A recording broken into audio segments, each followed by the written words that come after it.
The story is called Blue Sky Home by Lisa Papadimitriou.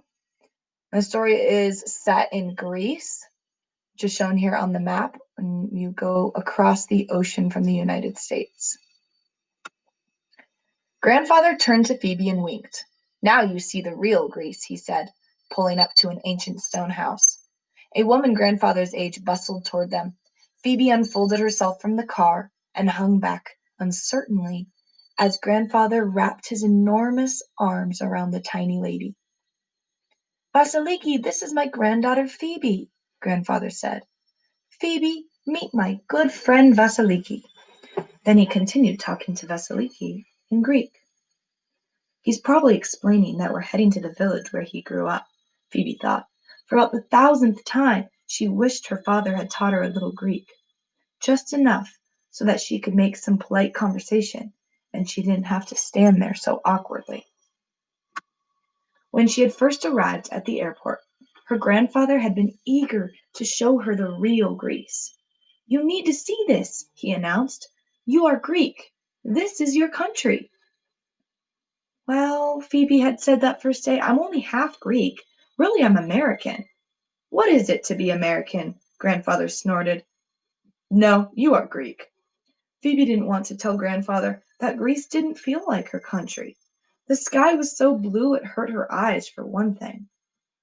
The toilets had buttons instead of handles, and she could hardly even talk to people. Now Vasiliki said something in Greek and blinked at Phoebe expectantly. "I'm sorry," Phoebe said to her. "I don't speak Greek." Vasiliki turned to grandfather, wide-eyed with horror. "She don't speak Greek?" Grandfather shrugged and made a clicking sound with his teeth. "It's okay," Vasiliki said sympathetically. "I tried to speak English with you." Grandfather gestured to the crumbling stone buildings that surrounded them. "Maybe we go for a walk later," he told Phoebe. "You see the town. It's very old."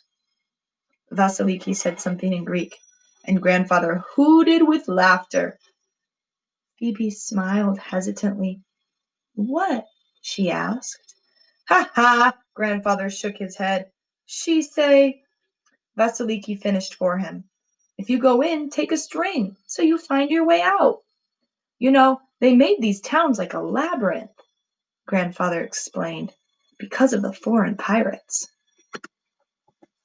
"They could get into the town," Vasiliki said, "but they couldn't get out." Her dark eyes gleamed playfully. "Nice," said grandfather. "Yes." His eyes grew thoughtful. Phoebe wondered if he was thinking about the pirates. Ever since Phoebe had arrived in Greece, she had begun to realize that her grandfather didn't really trust anyone who wasn't Greek. She had never seen this side of him before, and it made her feel a little uneasy. "How is your father?" Vasiliki asked. "I don't see him since he was a baby. You have photo?"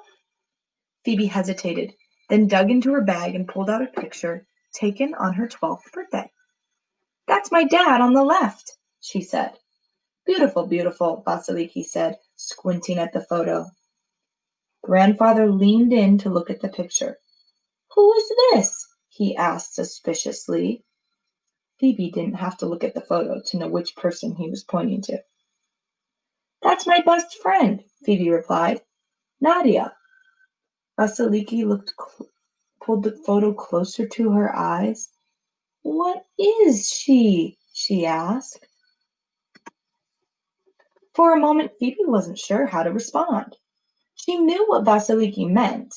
What is Nadia's heritage? The answer was that Nadia's parents were from Karachi, Pakistan. Phoebe could have just answered the question. But Nadia wasn't from Pakistan. She was from Teaneck, New Jersey. "She's American," Phoebe said at last, "like me." Grandfather looked at her sharply, and Phoebe half expected him to tell her again that she was Greek, not American. Grandfather tugged at his beard, then looked at the photo one more time. "Pretty girl," he said finally.